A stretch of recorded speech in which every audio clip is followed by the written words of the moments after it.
Bueno, espero que todos tengan sus programas en sus manos. Por favor, pueden abrirlos.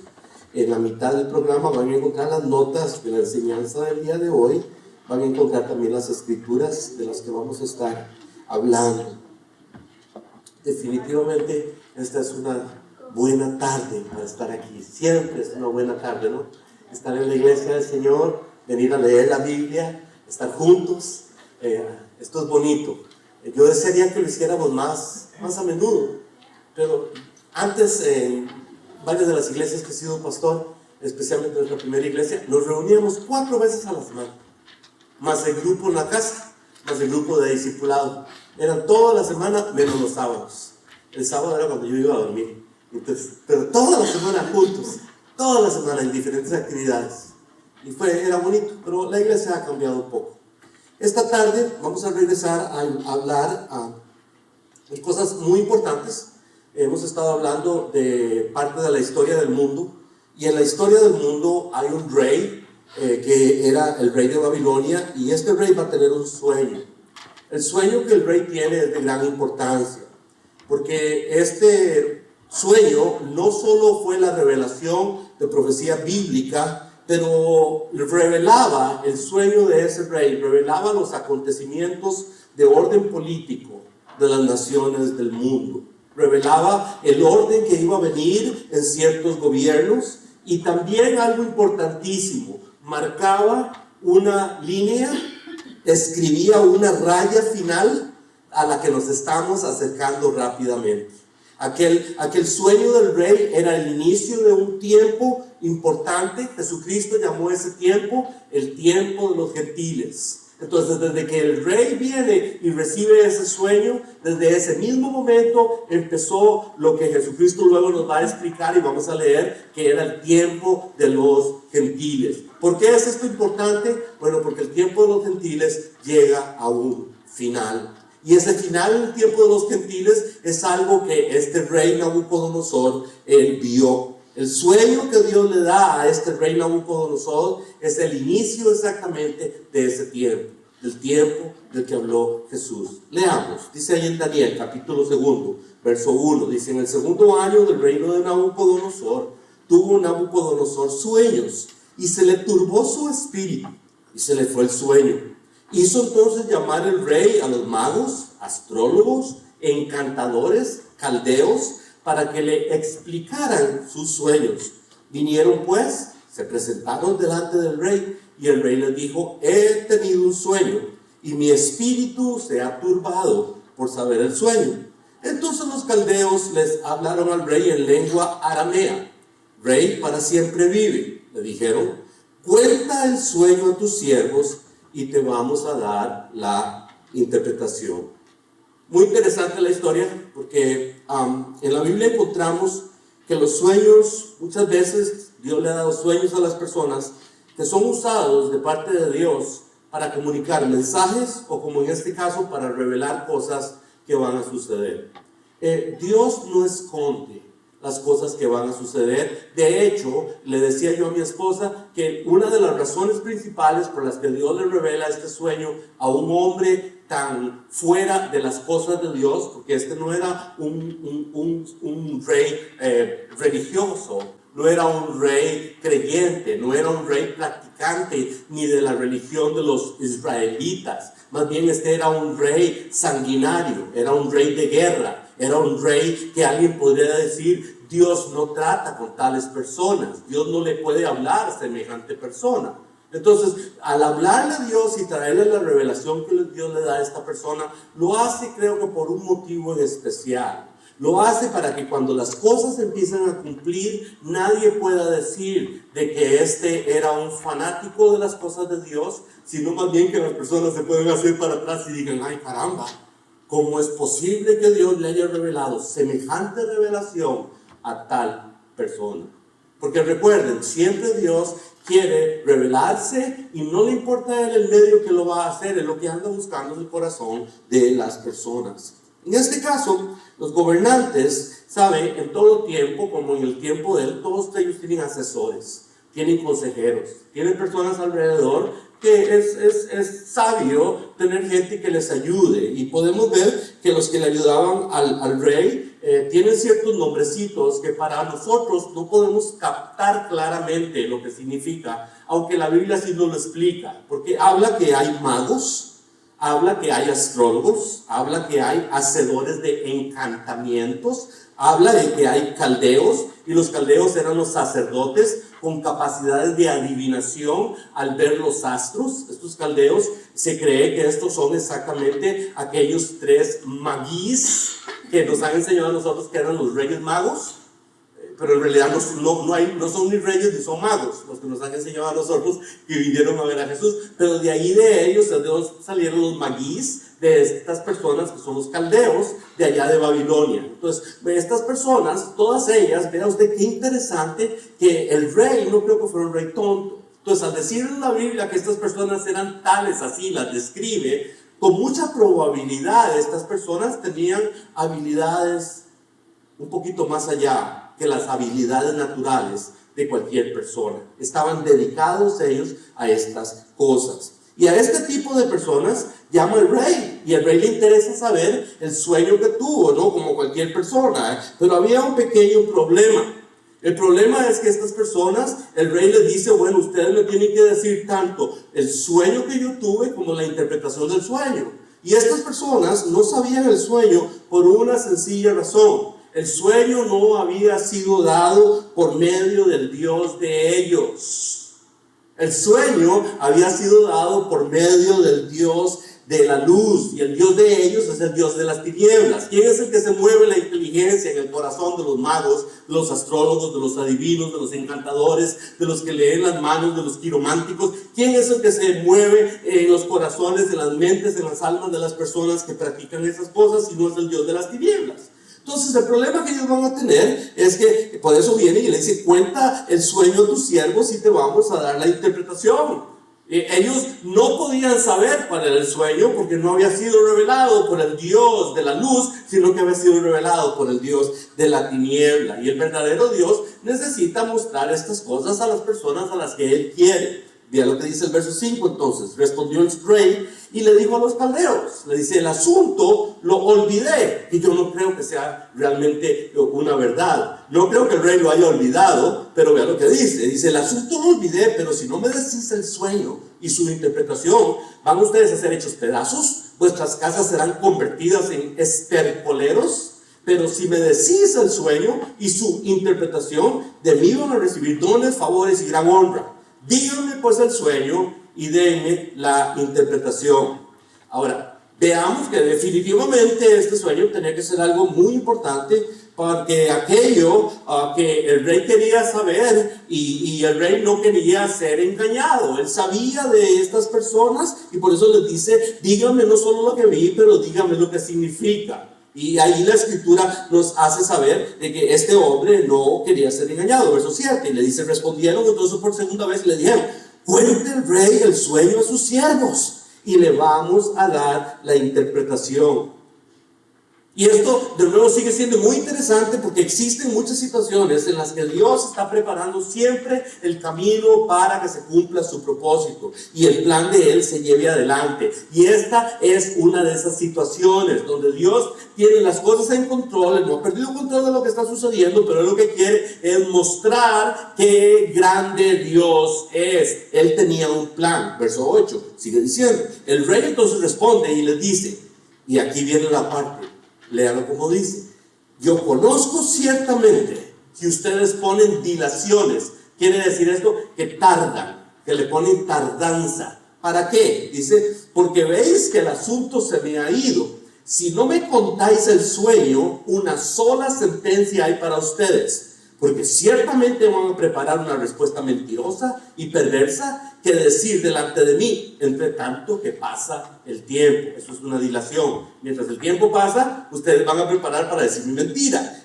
Cuénteme pues el sueño para que yo sepa que también ustedes me pueden dar su interpretación. Esto a mí me parece fabuloso. Recuerden que hay muchas personas que nos dicen que nos pueden adivinar el futuro. ¿Han oído usted algunas de esas personas? que hasta por línea les puede llamar uno, por teléfono, o ahora hasta en la internet, uno puede buscar personas que supuestamente conocen el futuro. Y yo siempre pregunto, ¿y por qué motivo será que no saben el número del gordo de la lotería y se lo ganan? Siempre voy con esa yo, porque es la más cercana, la más fácil, ¿no? De que si en realidad pueden averiguar el futuro y saben del futuro, ¿por qué motivo no se ganan los 500 millones de la lotería y ya dejan de hacer lo que hacen y ya viven como personas ricas? Bueno, en este caso el rey sabe que es tan importante, pero él insiste que es a mi manera, porque él conoce la capacidad de estas personas de ¿qué? Ahí lo dice, de engañar. Hay capacidad de estas personas de engañar, y él mismo lo deja muy claro. Lo que nos da a entender es lo siguiente: tengo una cantidad de ayudantes, algunos son magos, algunos leen las estrellas, otros leen lo que sean, leen la cabala o los libros de magia negra, lo que sea, y aún así yo sé que en ellos no hay verdad. Y por eso mucho cuidado, dice mi corazón, me está diciendo, yo tengo que tener cuidado con estos porque tienen la capacidad de engañarme, me van a mentir, van a actuar con perversidad. ¿Por qué? Porque están motivados por la maldad. Preste atención. Ninguna de estas personas que practica esas cosas está motivado por Dios. Ninguno. El problema es que siempre se presentan hablando como si están hablando de parte de Dios. Y hasta la Biblia usan. Y tratan de engañar. Estos hombres ya conocía al Señor quienes eran, ya conocía a este rey también. Así que sin duda alguna podemos ver que Dios puede dar sueños, visiones y revelaciones a los que aún no son creyentes en Dios.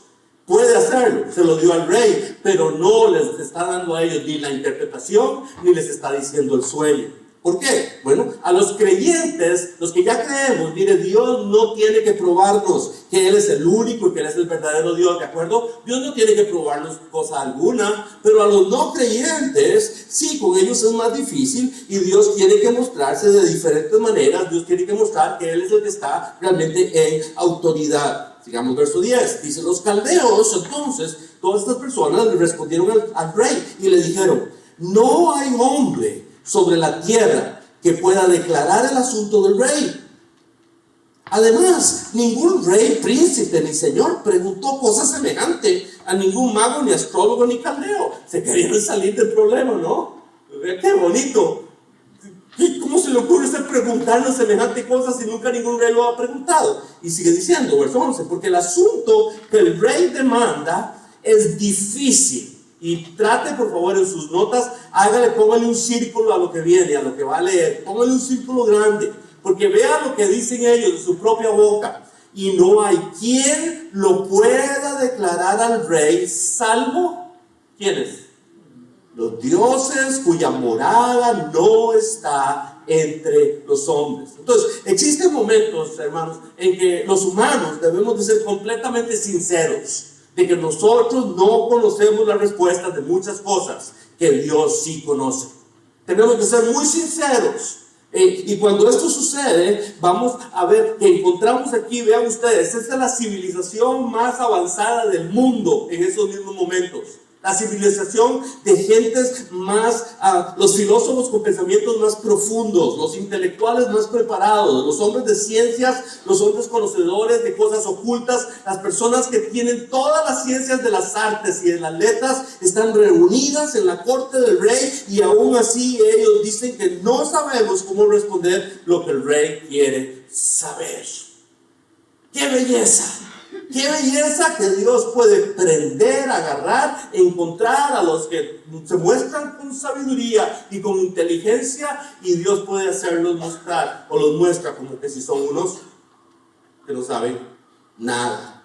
Veamos inclusive que aquellos que practicaban las artes ocultas que habían entre ellos, y aquellos que se comunicaban inclusive con los espíritus inmundos, que son demonios, ellos mismos conocen que hay alguien más fuera de eso.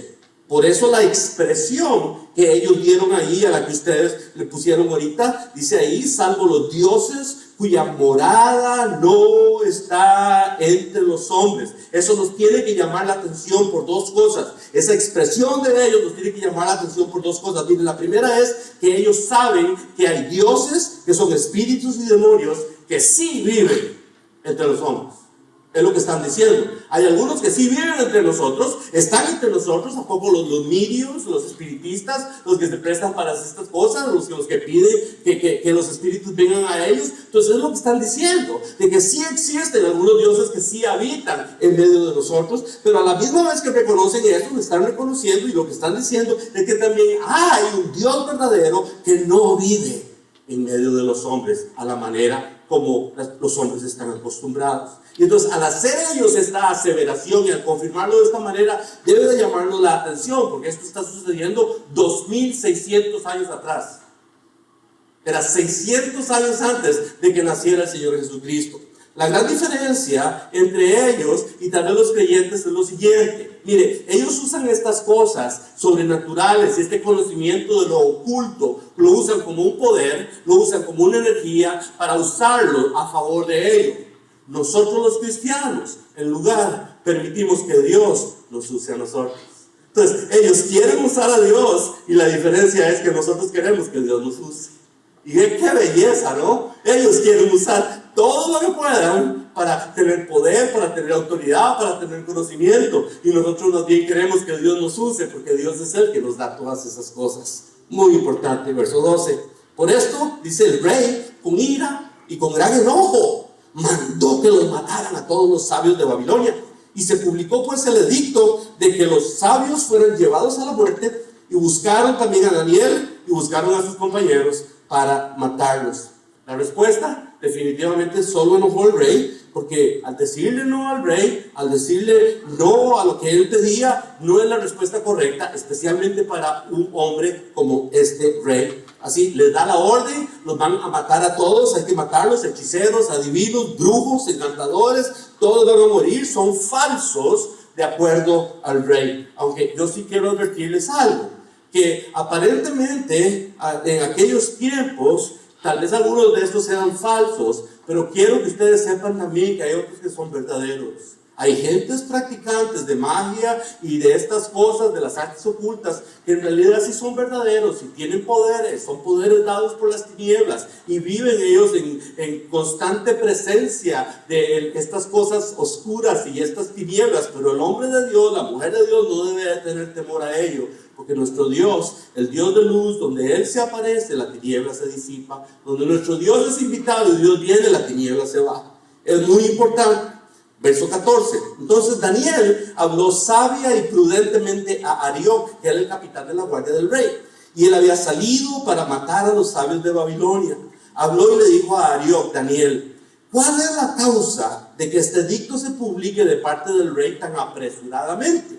Entonces Arioc le dijo lo que iba a suceder, y Daniel entró, pidió al rey que le concediera tiempo, que él daría al rey la interpretación. ¿Qué fue lo que dijo Daniel? Dame tiempo, pídele al rey que me dé tiempo, yo le voy a dar la interpretación. Luego se fue Daniel a su casa e hizo saber a sus amigos Ananías, Misael y Azarías, a sus compañeros, le dijo lo que sucedía para que pidieran misericordias del Dios del cielo sobre este misterio, a fin de que Daniel y sus compañeros no perecieran con los otros sabios de Babilonia. Noten ustedes lo interesante de toda la historia. Y esto es muy importante, porque en la vida del seguidor de Jesucristo hay cosas que debemos de aprender. Y una de las más importantes cosas que usted y yo tenemos que aprender en nuestra vida es a ver la realidad tal y como es. Usted necesita ver la realidad de todas las circunstancias y de todas las situaciones. Vea la realidad tal y como es. ¿Por qué motivo? Bueno, porque uno quiere que las cosas cambien. Y especialmente el cristiano necesita ver la realidad tal y como es, y si algo necesita cambiar para bien, entonces eso nos motiva a venir a Dios, nos motiva a buscar a Dios. Y cuando empezamos a buscar a Dios y empezamos a ver respuestas de parte de Dios, empezamos a practicar cosas que Dios nos dice y empezamos a vivir una vida cristiana verdadera. ¿Qué cosa más fea son los que dicen ser de Cristo y hacen como que no fueran de Jesús? ¿Qué cosa más fea es ver jóvenes ya de 70, 80, 90 años, ¿no? Que de un momento a otro me han dicho a mí, por ejemplo, en mi familia, hasta mi misma mamá, y me decía, negro, así me decía mamá, negro, dice, no se preocupe, dice, yo ya soy de Dios. Y yo le decía, mamá, no eres, Me decía, mamá, sí, sí soy. Dice, yo no fumo, no tomo, no bailo, no ando mintiendo. Yo solo voy a trabajar y vengo del trabajo por acá. Dice, yo ya soy de Dios, yo no hago nada malo. Le digo, no, mamá, aún no eres de Dios hasta que no te entregues a Jesús y Él no sea tu Señor, Él te perdone de tus pecados. Pero qué cosa más fea también, porque ella creyendo que era de Dios, pues tenía sus secretitos, ¿no? Y hay muchas personas que diciendo que son de Dios, tienen sus secretitos, ¿no? Y usted véase, que tendré yo mis secretitos, pues tal vez sí, pero el problema es que si yo tengo mis secretitos, tengo un problema conmigo mismo, y lo bueno es entonces voy a venir ante Dios y le voy a hablar yo a Dios de mis secretitos, porque yo no quiero secretitos con Dios. Porque por más que yo crea que tengo mis secretitos y me comporto a mi manera, Dios sí me conoce muy bien, y lo que Dios quiere es ayudarme a mí con mis problemas. ¿A usted no? Claro que también Dios quiere ayudar a todos. Y esto va mucho más allá, porque esto tiene que ver con el carácter, esto tiene que ver con nuestro comportamiento, esto tiene que ver con las maneras en las que vivimos, esto tiene que ver con las cosas que decimos, tiene que ver con toda la vida. Es un constante cambio y tratar de vivir la manera de Dios. Pero les decía, hay que ver la realidad tal y como es, no hay que negar la realidad. No podemos o no debemos de negar la realidad por difícil que sea. ¿Por qué? Vea, muy importante. Porque la realidad de los problemas y las situaciones extremas le va a ayudar a usted tanto o a que usted pueda construir en eso, o a que usted sea destruido en eso. Los problemas y las situaciones extremas nos pueden ayudar o nos pueden destruir. ¿Por qué? Porque todo lo que nos sucede, usted escoge si lo afecta negativamente o si lo afecta positivamente. ¿Y cómo sé esto? Bueno, es que el cristiano, el seguidor de Jesucristo, el creyente, el cristiano empieza una búsqueda, ¿sabes? Como lo positivo, cuando cualquier cosa mala que pasa, usted baja sus rodillas y va al suelo y usted empieza a decir, Señor, no entiendo por qué está pasando esta situación mala, pero lo que quiero es ver bien, ver mejor, cuál es la realidad de lo que está pasando. ¿Me están entendiendo? Y cuando usted empieza a ver las cosas que le están pasando de esa manera, entonces todo lo que le pasa a usted es bueno. Y algunas de las historias que tengo de estas cosas son un poco viejas, pero aún así recuerdo cosas que me han pasado. Habíamos venido a California, no sé, a visitar a alguien, o de vacaciones, íbamos ya de regreso para Colorado, y mientras vamos a ir por el Apple Valley, aquí pasando en el 15 para allá arriba. A ver si alguien me ayuda por dónde estamos. Apple Valley, el 15 para arriba. Íbamos por allá para arriba en el desierto. Y pasando por el desierto, y ya eran las 2:30 de la madrugada, yo con mis 2 hijos chiquititos, y íbamos en el van, y se me quiebra el carro en la mitad del desierto, a las 2:30 de la mañana. Todo oscuro, todo feo, qué horrible, ¿no? Y los desiertos de aquí en California, lo único bueno es que cada media milla, ¿qué es lo que hay aquí en todas las carreteras? Teléfonos. Hay teléfonos. Y aunque se me quebró el carro, inmediatamente que se me quiebra el carro ahí en la mitad del freeway del 15, antes de llegar a Barstow, le digo a mi viejita, a mí se me hace que Dios quiere que hagamos algo. Y se me queda viendo a ella y se ríe y dice, pues ¿qué será? Porque aquí no hay nada. Aquí todo esto está, no hay nada aquí. Y en realidad sí, ya empezamos a hacer las llamadas que había que hacer, llamamos al AAA, y llama el AAA y dice, señor Padilla, qué suerte la suya, a unas poquitas millas ahí está el dealer. Y entonces ahorita vamos, lo recogemos, le llevamos el carro al dealer, ahí se lo reparan, y también ahí hay un pueblito a la par de ustedes, y ahí está el hotel esperándole. Es más, hasta AAA le paga la noche de hotel porque está usted cubierto con eso. Muy bien, qué lindo. Hasta el momento todo va bonito, pero mi esposa y yo pensando de nuevo, pero ¿por qué se le ocurre a Dios que se nos tiene que quebrar el carro en medio del desierto? Y con 2 chamaquitos. Y entonces yo me pongo, ¿será que el hotel tiene alberca y jacuzzi? Ya se me encendieron los ojitos de nuevo, ¿no? Hay que buscarle lo bueno. Entonces usted decide, cuando algo malo pasa, usted decide si usted empieza a buscar la manera de verlo como Dios lo ve. Y mi esposa y yo siempre lo hemos visto de esa manera. Y entonces cuando estábamos ahí, ya llegamos al hotel, ya nos llevan el carro al dealership, y cuando estamos ahí, me dice mi esposa, ay, mira, si aquí es el pueblo donde vive Mela. Digo, ¿en serio? Dice, sí, qué raro. Y ya dormimos un poquito, y a las 8 de la mañana en punto llamamos, Mela. Y empieza a llorar la hermana por teléfono. ¡Ay! Empieza a llore. Era una hermana de nuestra iglesia aquí en Pico Rivera, California. Y empieza a llorar, ella y a llorar. Y mi esposa, Mela, ¿pero qué te pasa? Y dice, ay, Dios me los puso, yo tengo tanta necesidad ahorita, estoy pasando una situación mala, fea. Y dice Mela, usted no sabe, Araceli, cómo quisiera que estuvieran aquí a la par mía. Y le dice Araceli, no sé, aquí estamos, en el hotel aquí nomásito afuera. ¿Qué? Así de sencillo. Nos hizo parar al Señor en medio del desierto para cuidar a Mela, porque Mela estaba pasando una situación. Acababan de meter a su hijo a la cárcel, tenía a su nuera ahí que estaba embarazada, y cuando yo fuimos a la casa con Mela, la pudimos orar por ella, le traímos paz. Su nuera se convirtió a Jesús, se entregó a Jesucristo. Alguien más, la mamá de la nuera, se entrega a Jesucristo también ahí con nosotros en cuestión de horas, y después de esto nos arreglan el carro, y costó solo $850 arreglar en el fuel pump. ¿Me están entendiendo? ¿Y qué? No tenía dinero. Los pastores muchas veces no tenemos dinero, pero las tarjetas de crédito funcionan. Y funciona la tarjeta y luego Dios nos ayudó a pagar. O sea, les estoy contando algo importante. Yo no sé qué usted está pasando en estos momentos. Tal vez no está pasando algo tan extremo como estaba pasando estos hombres. Estos hombres estaban al frente de la muerte. Estaban por morir. El decreto del rey era un decreto final. Muerte. Los vamos a matar. Y algunas veces, tal vez usted no está a ese extremo de la muerte, pero aún así está pasando algo feo.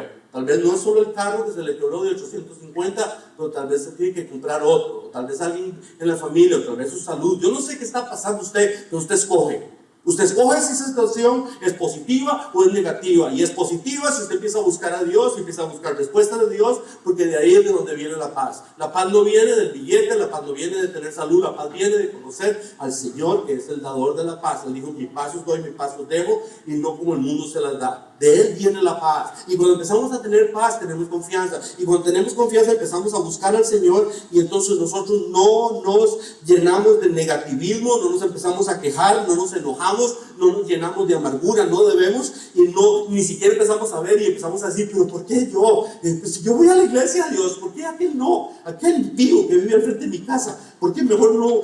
¿Por qué no me permites que aquel, parece que todo le va muy bien a aquel, y yo que voy a la iglesia, a mí todo me va feo? No, el cristiano no puede decir eso, porque en todo Dios tiene un propósito. Y nosotros no nos amargamos, ni venimos a quejarnos en contra de Dios. Dios siempre tiene un propósito. Porque qué tal si esa quebrada ahí del carro también no solo era que era para ayudar a Mela, sino también que si hubiera seguido yo ahí unas 5, 10, 15 millas, iba a pasar un venado enfrente de la autopista y lo iba yo a golpear, iba a haber un accidente horrible donde hasta la vida de mis hijos iba a perder. Me están entendiendo cómo Dios ya estaba viendo todo lo que iba a pasar más para allá. Yo solo veo lo que está pasando en estos mismos momentos. Y algunas veces, solo por lo que está pasando en estos mismos momentos, hacemos decisiones incorrectas y nos comportamos negativamente, perdemos la fe, perdemos la esperanza, perdemos la paz, y no confiamos de que Dios es el que está dirigiendo todas las cosas, aunque nos cueste $850. Daniel tenía que hacer algo importante. Perdonen. Los cristianos no debemos nunca de olvidar, hermanos, nunca olviden que el problema es que en nuestro corazón hay un campo de batalla, battlefield, hay un campo de batalla en nuestro corazón. Y la batalla es la siguiente: la batalla es una lucha entre el temor o la fe, entre la duda o la esperanza, entre lo que es falso y lo que es verdadero. Eso es una batalla constante. Y si usted permite que gane lo negativo, que gane lo que no es de Dios, entonces usted puede ser controlado por el temor, puede ser controlado por la duda, puede ser controlado por lo que es falso. Y cuando usted es controlado por esas cosas, usted pierde su paz, pierde su fe, pierde su esperanza y pierde tal vez hasta su Dios. Y hay cristianos que, siendo de Dios, empiezan a perder las cosas porque creen que ser para Dios significa vivir que todo sale bien. ¿Recuerdan? Bueno, bonito y barato. No es así. No es así. Es que en esta vida suceden cosas malas, suceden cosas feas, y a los hijos de Dios. No es que estaban ellos a punto de morir, no es que estaban ellos enfrentando la muerte y tenían ahora que hacer decisiones correctas. Entonces la primera decisión correcta, ellos vieron la realidad por lo que era. Y luego de ver eso, entonces ellos escogen. ¿Qué es lo que escoge Daniel? Bueno, Daniel escoge algo que usted y yo tenemos que escoger también. Daniel tiene que empezar a ver la fe, vivir con esperanza y practicar la verdad. Y Daniel también empieza, él quiere saber con claridad, quiere saber muy claramente lo que está sucediendo para poder buscar una respuesta apropiada. Si no sabemos con claridad lo que está sucediendo, puede hacer que le echemos la culpa a otra persona cuando no debemos de echarle la culpa a otra persona, sino la culpa me la tengo que echar yo, a mí mismo. Hay veces que yo que ando buscando a quién le echo la culpa. Conozco a alguien así, muy cercano a mí, que no es mi esposa, pero conozco a alguien muy cercano a mí, que siempre le echa la culpa a todo. El vecino, el diablo, el agua, el trabajo, el boss, el roommate, el vecino de nuevo, a todo le echa. ¿Me permites que te diga? No. Papá, no. Qué difícil tratar con alguien que no quiere ver claramente. Y si usted no ve claramente, entonces usted no puede buscar la respuesta con claridad que usted necesita para una situación clara. Es como decir lo siguiente: usted tiene un dolor de cabeza, ok, y tiene un dolor de cabeza, y entonces va a buscar un medicamento para el dolor de pie, y no le va a servir, no funciona. ¿Por qué? Porque no está viendo con claridad, no quiere entender con claridad. Entonces se toma una pastilla para la hinchazón de la pata, cuando lo que debe tomar es una pastilla para el dolor de la cabeza. Bueno, tal vez perdonen por la ilustración tan mala que usé, pero a eso vamos. Daniel quiere una respuesta clara. Él quiere saber lo que está sucediendo, y él va ¿con quién? Va con Dios. Solo Dios tiene claridad, mis hermanos. Es el único que habita en luz, es el único que no habita en tiniebla. Es más bien el que quita la tiniebla de cualquier cosa para permitir que la luz entre. Cuando la luz entra, usted ve con claridad. ¿Me entienden? Y esto es importantísimo, hermanos, porque estamos en tiempos en los que las tinieblas vienen a rodearnos, al igual que lo hicieron con Daniel en aquel tiempo. Estamos viviendo en estos tiempos horribles donde usted tiene que decidir si la luz entra en situaciones que tienen que ver con sus hijos en las escuelas, con sus hijos en los colegios, con sus vecinos en las maneras de pensar, con tantas cosas que están al frente nuestro. Inclusive con lo que les leía al inicio de la reunión de Juan, que dijo: mis convicciones son de Cristo, yo vivo para Cristo, y yo no quiero hacer como usted le está diciendo, jefe, aunque pierda el trabajo.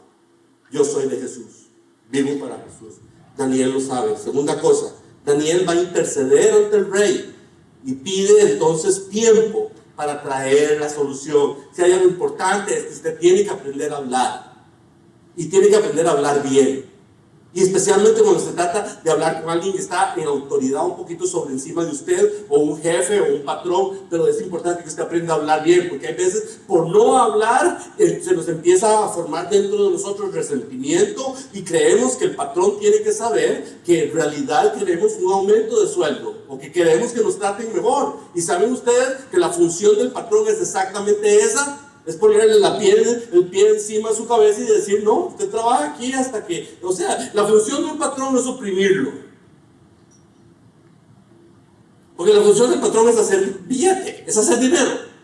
Entonces, cuando usted encuentre un buen patrón, quédese con un buen patrón. Pero si usted encuentra un patrón malo, aprenda usted a hablar con el patrón, aprenda a comunicarse. Entonces Daniel intercede ante el rey y pide tiempo para traer una solución. Él quiere traer una solución al problema. Tercero, también Daniel busca, y esto es importantísimo, él busca ayuda del grupo de apoyo. Daniel busca ayuda del grupo de sus amigos, y se sientan juntos y buscan ayuda del verdadero apoyo de ellos. De nuevo, esta es importantísima. Miren, hermanos, tengo tantísimos años de estar en la iglesia, y cada vez que he visto que los que caminan solitos, los cristianos que caminan solitos y no tienen un grupo de hermanos y con los que se muevan, generalmente están muy débiles, no caminan bien.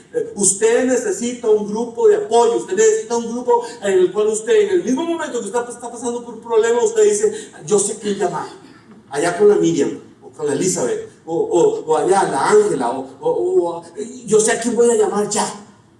O sea, ya en estos mismos momentos estoy pasando el problema, inmediatamente usted está en el teléfono y usted sabe a quién le está texteando, 2 o 3. Oren, por favor. Y usted tiene tanta confianza que inmediatamente lo hace. Eso es un grupo de apoyo. Eso es lo que Daniel tiene también. Daniel inmediatamente corre a sus amigos. ¿Para qué? Para que le ayuden a ayunar, para que le ayuden a orar y para que le ayuden a tener oídos espirituales para encontrar la respuesta al problema que ellos tenían, porque también ellos iban a morir. Entonces, nunca crea usted que usted está aislado de su propio problema. Generalmente el problema suyo afecta a otros. Y es bueno que usted busque a otros también, especialmente en la iglesia, y usted empiece a buscar un grupito que sea parte de su vida cristiana diaria o semanal, para que pueda usted empezar a desarrollar no solo amistad cristiana, pero también conocimiento de que usted puede confiar en otras personas y ellos le quieren ayudar. Daniel también no desprecia. Él habla bien, él no desprecia a los consejeros, él no desprecia a los ayudantes del rey. Él habla con humildad y le dice a sus compañeros que no quiere que también ellos, y ahí lo leyeron en la escritura, es que no quiere que ellos también perezcan, que no perecieran como los otros sabios de Babilonia. Esto me habla a mí también de un corazón de humildad, porque él perfectamente podría haberse levantado y decir, yo soy cristiano y esos son un montón de... Y algunas veces hablamos así, algunas veces decimos y hasta nos levantamos, ¿no? Para arriba. Yo soy el salvo. Esos son los perdidos. Y despreciamos a las personas de esa manera y eso es incorrecto. Nuestra actitud con las personas más bien debe de ser, yo soy algo que soy salvo, pero por la gracia de Dios estoy al mismo nivel tuyo y lo que quiero es darte la mano y lo que quiero es que vengas a mí. Entonces, haciéndolo como está haciendo Daniel, está él todavía dejando una puerta abierta para poder hablar con estos sabios y magos y leedores de los horóscopos y de los astros luego. Él no los desprecia. Por último también, él los respeta la posición de ellos y respeta el nombre de ellos. Y vea cómo los llama, les dice sabios, los llama sabios. O sea, no hay deseo de burlarse de ellos, tampoco expresa que ellos sean inferiores. Esto es importantísimo. Aunque nosotros sabemos que somos hijos del rey, no queremos caminar como superiores a nadie. No queremos andar caminando con la nariz levantada y viendo de arriba para abajo, con esa actitud del corazón. Es una actitud horrible, soberbia, arrogancia, orgullosa, y muchos religiosos heredan ese tipo de actitud, ese comportamiento, que no sea el de nosotros. No fue el de Daniel. Él no se burla. Entonces, verso 19, antes de leerlo, mire, Daniel sabía que todas estas personas le pertenecían en cuerpo, en mente y espíritu. ¿A quién? Al Dios de las tinieblas. Daniel sabía eso. Y aún así, sabiendo que le pertenecían al Dios de las tinieblas, él no los hace de menos. Porque de lo que se trata es de que Daniel luego va a tener una oportunidad, ¿no creen ustedes?, para presentarles al verdadero Señor, al verdadero Dios. Verso 19. Pues el secreto le fue revelado. ¿Cómo no? ¡Qué belleza! No es Dios uno que revela. El secreto le es revelado a Daniel en visión de noche, por lo cual bendijo Daniel al Dios del cielo. Habló Daniel y dijo: sea bendito el nombre de Dios de siglos en siglos, porque suyos son el poder y la sabiduría. O sea, reconoce que hay dioses falsos de Babilonia, pero él le da gloria al verdadero Señor. Dice, verso 21, él muda, él cambia los tiempos y las edades. O sea, Dios controla las temporadas, Dios controla lo que sucede en todo el mundo, y quita reyes y pone reyes. O sea, el que da autoridad, el que permite que personas suban a la presidencia y otros no lleguen a la presidencia, hacia los reinos y a los monarcas y todo esto. Ahí lo dice, es Dios quien lo permite. Dios ordena la historia del mundo para que vaya conforme a la voluntad de Él, y desde aquel tiempo hasta el tiempo de hoy se ha hecho. Dice, Dios da la sabiduría sabiduría a los sabios y la ciencia a los entendidos. ¿Por qué son sabios y entendidos? Porque Dios les ha dado sabiduría y entendimiento. Verso 22, Él revela lo profundo, Él revela lo que está escondido, mejor dicho, lo que el hombre no puede entender, Dios sí lo puede mostrar. ¿Por qué motivo? Porque Dios trae luz, y cuando la luz viene, la luz nos permite ver con más claridad. Verso 23, conoce lo que está en tinieblas y por él mora la luz. Verso 23, a ti, Dios de mis padres, te doy gracias y te alabo, porque me has dado sabiduría y fuerza, y ahora me has revelado lo que te pedimos, pues nos has dado a conocer el asunto del rey. Hermanos, todo esto es una oración de adoración y de alabanza, reconociendo que Dios es el que les da revelación, entendimiento, sabiduría, fuerza. Y entonces Daniel muestra la humildad que él tiene al incluir a sus amigos y les dice, vean lo que dice ahí también, pues nos ha dado a conocer. No dijo me ha. No se echa encima de él toda la importancia, sino dice a todos juntos. Nos ha dado a todos nosotros a conocer el asunto del rey. Por eso yo creo que es importante que usted vea también lo que Daniel hace. Hay situaciones extremas que necesitan de respuestas extremas. Ante una situación extrema hay una búsqueda de respuestas extremas. ¿Por qué? Porque ellos estaban en una situación de vida o muerte. Esto es extremo. Y la búsqueda de una solución también va a ser extrema. O sea, cueste lo que cueste, hay situaciones en las que usted no puede dejar de orar y no puede usted dejar de buscar a Dios. Porque Dios sí le va a dar la respuesta, pero usted tiene que mostrarle a Dios que usted está interesado all the way, todo, hasta que Dios le diga con claridad qué es lo que usted tiene que hacer. ¿No tiene usted necesidad de respuestas de Dios? Así.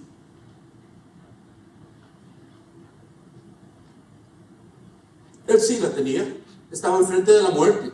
Entonces, cuando la solución al problema la tiene Dios, debemos de buscar con intencionalidad extrema. Las respuestas de Dios algunas veces vienen solo cuando le mostramos a Dios qué intencionales somos y vamos e insistimos. Y esto es bíblico. Es constantemente pidiendo ante Dios.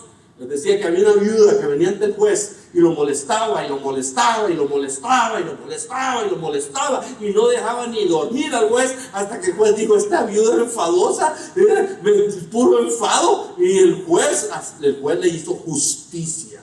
Ahora, no está hablando de que Dios sea un juez enfadoso, ni que nosotros somos viudas enfadosas. Lo que habla es persistencia, tenacidad. Eso es importante para con Dios. Eso muestra que estamos buscando realmente una solución. La semana pasada, y quiero regresar un poquito porque de ahí es donde venimos. La semana pasada aprendimos lo que el rey vio. El final del sueño del rey lo aprendimos la semana pasada, y yo lo hice eso a propósito. La semana pasada empezamos al final del capítulo número 2 y hoy regresamos al inicio del capítulo número 2. O sea, vamos un poquito diferente a como siempre les enseño la escritura. Pero ¿qué fue lo que aprendimos la semana pasada? Bueno, lo que vimos es que el sueño del rey, lo que él vio, ¿recuerdan? Fue una estatua. Y la estatua significaba una revelación de Dios. Y esa revelación de Dios mostraba reinos o mostraba imperios que iban a existir. Y esos imperios eran los que desde aquel tiempo hasta el tiempo de nosotros iban a dirigir la historia del mundo, o iban a traer acontecimientos de mucha importancia. Entonces, en el sueño del rey aprendimos primero que ese rey, ¿quién era Nabucodonosor? Él era la cabeza de oro, ¿recuerdan? Y Dios le mostró eso. Le dijo, señor rey, Daniel le dice, tú eres esa cabeza, de esa estatua que tú viste, tú eres la cabeza de oro. Y luego de ti, dice, va a venir otro imperio que es de menor cualidad que usted, va a venir. Y entonces dice, también tú viste que la estatua tenía brazos y pecho de plata. Y esos fueron, luego lo vimos, Dios les explica un poquito de Ciro de Persa y de Darío, cómo vinieron. Ahí mismo en el libro de Daniel está. Y también el libro de Isaías nos habla de esto. Y ese era el reino que iba a venir de los medos y de los persas. Y luego de los medos y de los persas dice que el vientre y parte de los muslos también era otro reino que venía, que era el reino de bronce. El reino del bronce, y ese reino también, el profeta Isaías nos habló un poco de quién era el que iba a venir en ese reinado, y hablamos de alguien conforme a la historia del mundo, que era Alejandro el Grande. Entonces, qué interesante que todo esto del rey de Nabucodonosor, ya todo esto se ha cumplido. Pero luego vemos algo también muy interesante, porque 163 años antes de que Jesús nazca, ya viene el otro imperio, que era el imperio de las piernas. Y las piernas eran piernas de hierro. Y ese imperio que iba a venir era el imperio de los romanos. Entonces, cuando Jesús nace, ya Israel estaba bajo el control de los romanos. Y el control de los romanos es simbolizado por dos piernas, porque ahí es donde algo va a suceder que es interesantísimo, porque no son solo dos piernas que muestran la división de ellos, pero al final de las piernas hay dos, lo voy a decir, pieses. A propósito, para que se despierte tantito, pero no son pies, ¿verdad? Hay dos pies. Yo dije eso a propósito. Y los pies eran interesantes, porque los pies estaban hechos de barro y también estaban formados de hierro. Y aunque estaban mezclados, la escritura nos dijo de que no estaban juntos. Entonces, esta última parte de la estatua que vio Nabucodonosor nos está hablando del imperio de los romanos, que van a llegar a un tiempo donde ellos van a tener que ser revitalizados, porque los romanos dejaron de existir de alguna manera a como nosotros los conocemos, ¿o no? Supuestamente. Pero de los romanos, recuerden que les hablé a ustedes y les dije cómo han habido muchas subdivisiones, y de ellos acabamos teniendo entonces dos capitales de ellos. Una está en Roma, la otra terminó estando en Constantinopla, que es en estos días Turquía, Estambul, Turquía.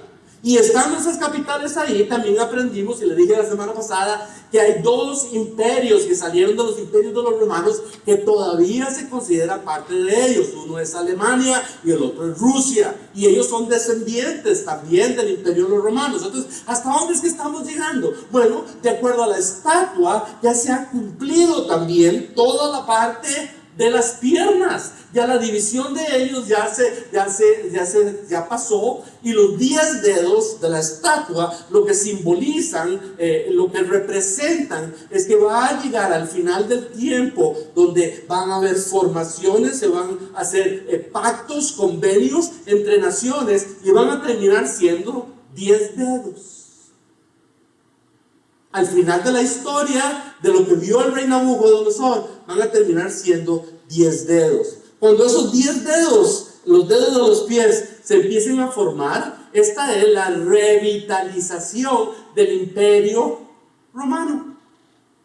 Y en estos mismos momentos ustedes pueden ver todo el movimiento político en Europa, cómo hay alianzas, cómo hay convenios, cómo está ahora la Alianza Europea, se llama, o el EU, la Unión Europea. Y entonces todo esto está sucediendo ya en estos mismos momentos. Pero ¿por qué todo esto es tan importante? Porque dice también ahí en el sueño de Nabucodonosor que donde él vio los dedos, al final de ver los dedos, al final de ver las 10 naciones o los países que se están formando, y que van a ser 10 exactamente, no van a ser 11, ni 12, ni 15, ni 20, van a ser 10 formados a la manera de ellos. ¿Serán que 5 países forman solo un convenio? Bien, pero aún así van a ser 10 específicas maneras de gobernar, solo 10. Y cuando eso suceda, también, que va a ser en el tiempo del anticristo, dice ahí que va a venir una piedra rodando, la piedra es cortada, no dice de dónde viene, pero sí dice que la piedra golpea la estatua, la golpea, le quiebra los dedos, le quiebra los pies y hace que se derrumbe completamente. ¿Ok? Y nos habla de que esa piedra también, fue lo que vimos la semana pasada, va a establecer un reino eterno. Entonces nos estaba hablando de que esa piedra cortada, ¿quién es? ¿Quién es la roca? Jesús de la roca. Entonces, vea hasta dónde hemos llegado. Ahora, Jesucristo habló de estas cosas diciendo que sucederían en el tiempo. Jesús dijo que todas estas cosas eran como inicios de dolores de parto, e iban a venir y iban a suceder en los tiempos que él llamó el tiempo de los gentiles. Entonces, los tiempos de los gentiles es muy importante porque empezaron con Nabucodonosor. ¿Qué es el tiempo de los gentiles? Bueno, los gentiles son todos aquellos que no son judíos.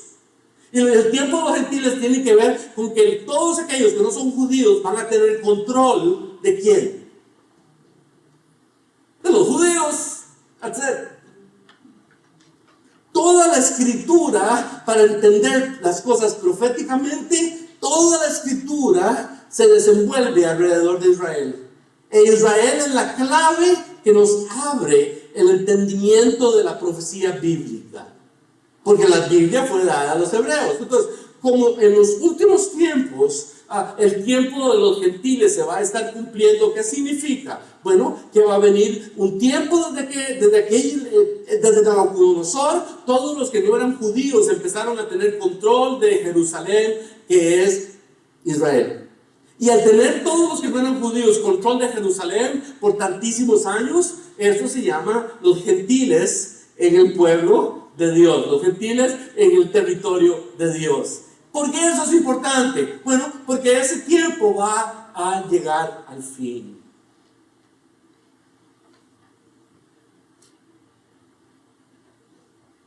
Ellos pasaron un montón de años fuera de su tierra. Y ese tiempo, el tiempo de los gentiles, llega al fin. Ellos no tenían control sobre Jerusalén, pero al final de los tiempos de los gentiles, que es representado en el sueño de Nabucodonosor, ¿cuándo es el final del tiempo de los gentiles? Cuando la piedra golpea los dedos de la estatua. ¿Y por qué es importante el tiempo de los gentiles? Bueno, porque esta es la segunda venida de Cristo a la tierra. La segunda venida de Cristo a la tierra es cuando esto suceda, cuando las naciones estas están tratando de gobernar, es el tiempo del anticristo, y entonces Jesucristo va a venir a establecer su reino en la tierra. Entretejido en todo esto, recuerden, desde Nabucodonosor empieza el tiempo de los gentiles. ¿Cuándo acaba el tiempo de los gentiles? Cuando la piedra golpea el poder mundial y destruye el poder mundial que hay, y entonces ahí viene el Señor Jesucristo. Pero algo interesante, entretejido entre el tiempo de los gentiles y el inicio y el final del tiempo de los gentiles, encontramos el tiempo de la iglesia. Y el tiempo de la iglesia empieza 34 años después de que Jesucristo nace. ¿Cuándo empezó la iglesia? La iglesia empezó allá cuando estaban celebrando la fiesta de los judíos, que se llama el Pentecostés. La fiesta de los 50 años, los 50 días después de que Cristo resucita, que no es lo mismo para ellos. Ellos celebran los 50 días después de que salieron ellos de su cautividad. Es la fiesta de ellos, pero hay 50 días después de la fiesta de Pentecostés, Pedro predica, se convierte en un montón de personas a Jesucristo, y ahí empezó la iglesia. Ese fue el tiempo de la iglesia. Entonces la iglesia empieza metida, entretejida dentro del tiempo de los gentiles. ¿Cuándo acaba el tiempo de la iglesia?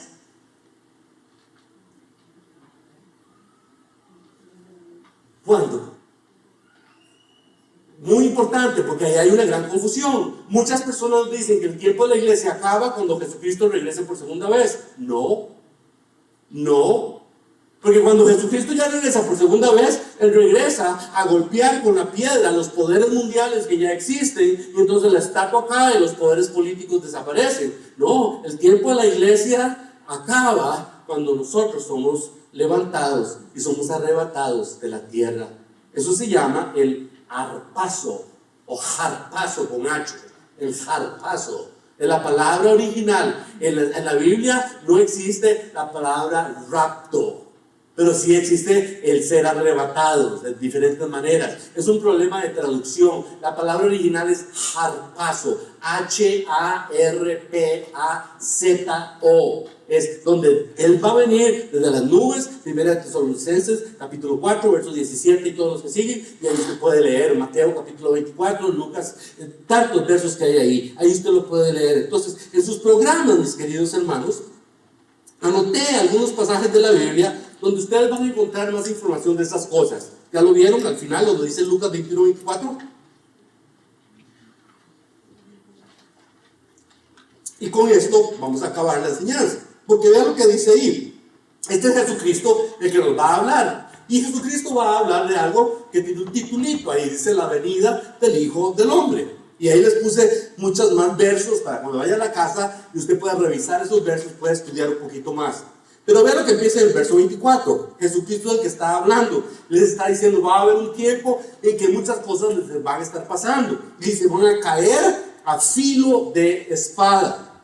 Y van a ser llevados cautivos a todas las naciones. Quiero que sepan que eso ya sucedió. Esa primera parte ya le sucedió, porque eso sucedió 70 años después del nacimiento de Jesucristo, cuando los romanos vinieron y ellos destruyeron completamente y totalmente el templo allá en Jerusalén, y ellos tomaron, ellos dispersaron a todos los judíos. Desde aquel tiempo, en el 70 después de nació Jesucristo, dispersaron a los judíos por toda la tierra. Los judíos se dispersaron y ya no vivían ellos más en Israel. Desde ahí, desde el año 70 hasta ahorita, el año 1948, ellos pasaron 1900 años fuera de su tierra. 1900 años fuera de su tierra. Entonces, eso ya pasó. Y sigue diciendo, y ustedes van a ser llevados cautivos a todas las naciones. Y Jerusalén será hollada. Hollada significa ocupada. ¿Por quiénes?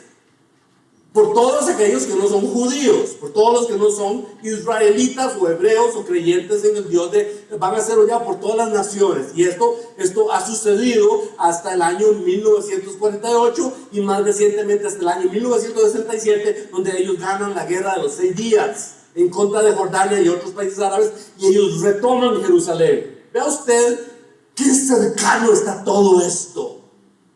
Esto hace solo pocos años que ha pasado. Israel tiene solo 70 años que regresaron a su tierra, solo 70 años, y en 70 años Dios los ha prosperado como que se hubieran vivido ahí por 5,000 años. Solo en 70 años de regresar a su tierra tienen una belleza. Yo quisiera que pudiéramos ir a Israel. Quisiera que pudiéramos ir, antes de que nos vayamos al cielo, quisiera que algunos de nosotros pudiéramos ir juntos a Israel. Guarda dinero, se nos va a hacer. Guarde, pero necesitamos unos 3,500 cada uno para poder ir a Israel. Empieza a guardar. Yo no pierdo la esperanza de que yo quiero regresar a Israel con mi viejita, con mi esposa. Ya yo estaba ahí solo, pero quiero ir con ella. Hermanos, entonces esto es importante. Y le dice, Jerusalén será hollada por los gentiles. ¿Y qué dice Jesús? Hasta que los tiempos de los gentiles se cumplan. Entonces da a entender que los tiempos de los gentiles se van a cumplir cuando ya Jerusalén ya no esté más hollada o ocupada por los gentiles. Todavía hasta el día de hoy, Jerusalén es una ciudad dividida. Ahí están ya los judíos, pero no le pertenece a un 100% Jerusalén a los judíos. ¿Cuándo es que el tiempo de los gentiles acaba? Ya se los dije, cuando Jesús viene y establece su reino aquí en la tierra. ¿Desde dónde viene a ser rey Jesucristo? Desde Jerusalén. ¿Por qué? Porque Jerusalén es la ciudad de Dios. Y ahí está el templo de Dios. Bueno, le estoy dando una probadita de lo que viene en las próximas semanas. Vienen unas cosas increíbles. Pero entonces dice verso 25. Entonces dice, habrá señales.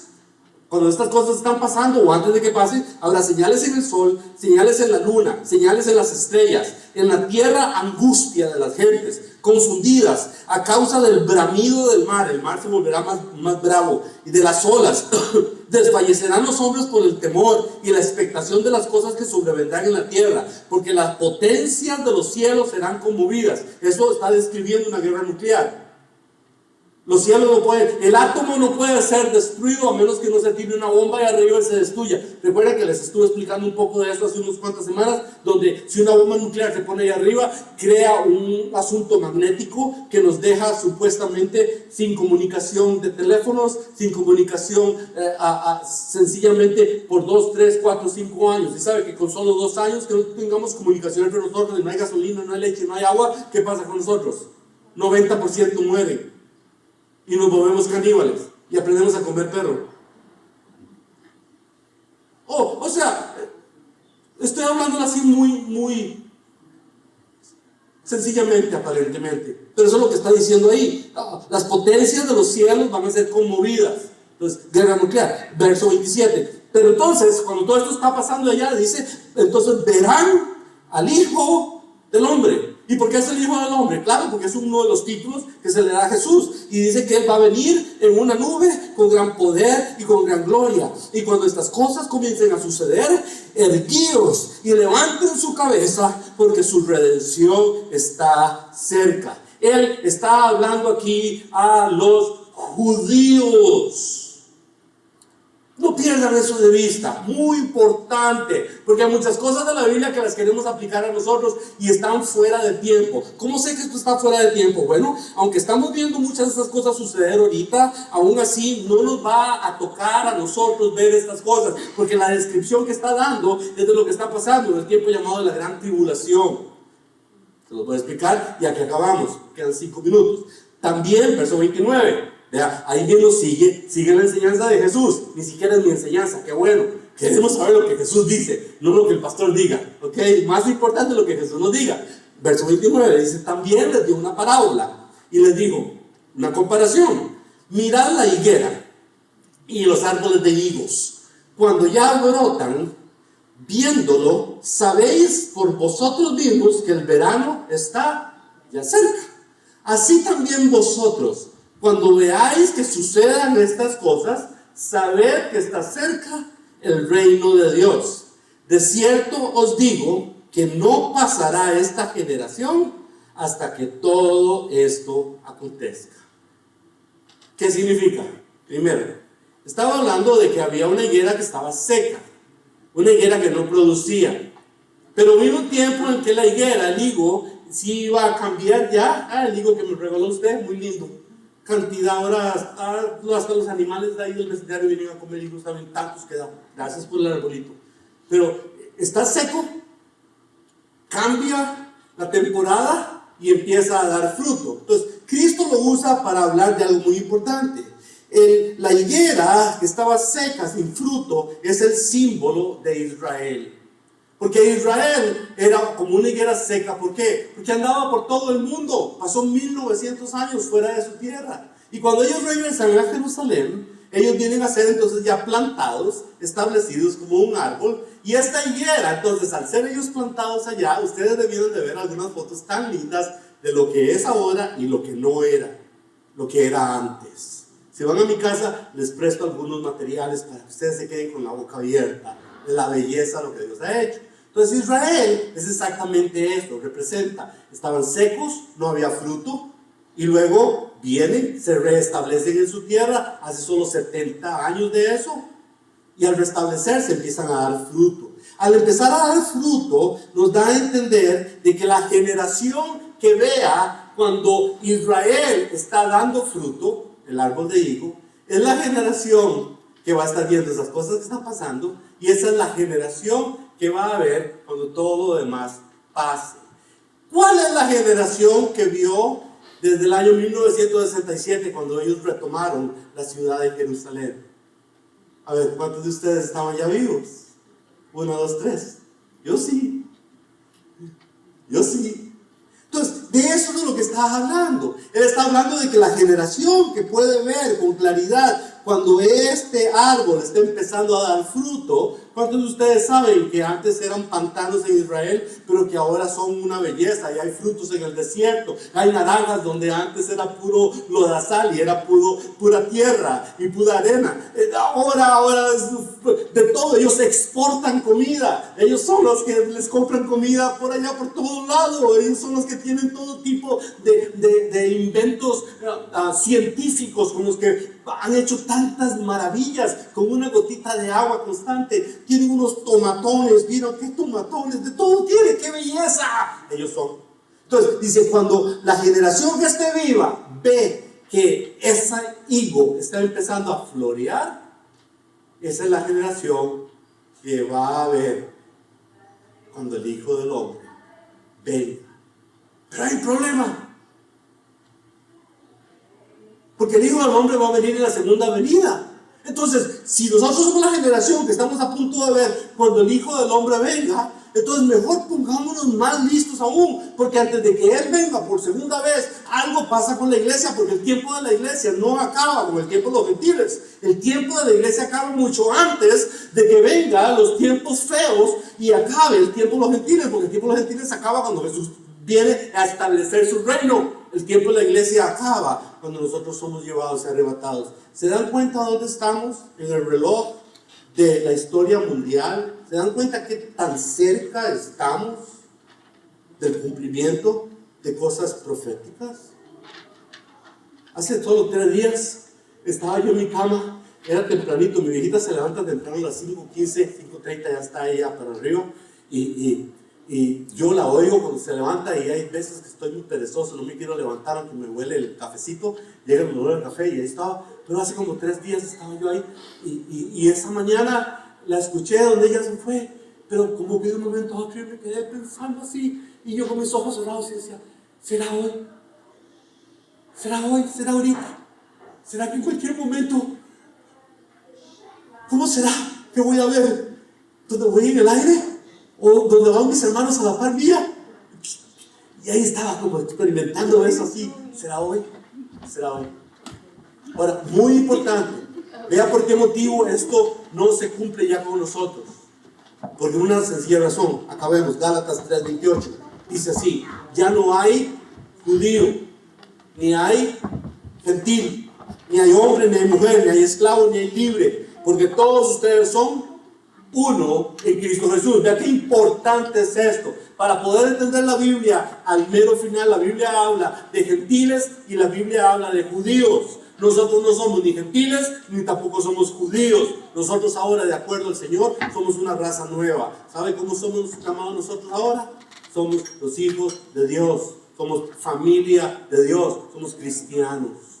Entonces, cuando habla de judíos y cuando habla de gentiles, esto no se aplica a nosotros ya al final del tiempo de los gentiles. Porque la iglesia llega al tiempo, el final de la iglesia, donde vivimos y somos arrebatados por Él. Este es el tiempo de compartir las buenas noticias, hermano, con alguien. Comparta la salvación con alguien, no se quede callado, hable. Las gentes están listas, quieren saber. Pero ¿cómo van a saber si no les decimos? Hay que decirle a alguien. Habla su boca y dígale a alguien. Tráigalo la próxima semana. Dígale, estamos aprendiendo cosas y el pastor le gusta que le hagan preguntas. ¿Ok? Sí quiero que me hagan preguntas. Bueno, acabemos con esto, ya los niños regresaron, ya es la hora de salir de este lugar. Pero aún así, hermanos, qué tremendo, qué barbaridad. ¿Cómo es esto? ¡Qué belleza! ¡Qué belleza! Entonces, si el tiempo de ellos está tan cerca del final de las cosas, donde Jesús viene a establecer su reino, ¿qué tan cerca entonces estará el tiempo del final de la iglesia? Aquí. Y la iglesia es llevada. Sí, hay más de 350 profecías que se cumplieron de Cristo, de que Él iba a venir la primera vez. Hay más de 350 profecías en la Biblia de que Cristo va a venir la primera vez. ¿Y saben cuántas profecías hay de que Cristo va a venir la segunda vez? Más del doble. Entonces, si se cumplieron las primeras 350 profecías cuando Jesús vino por primera vez, ¿cuántos de ustedes? ¿Quién da más? ¿Quién da más de que se van a cumplir también el resto de profecías, tal y como Dios dijo?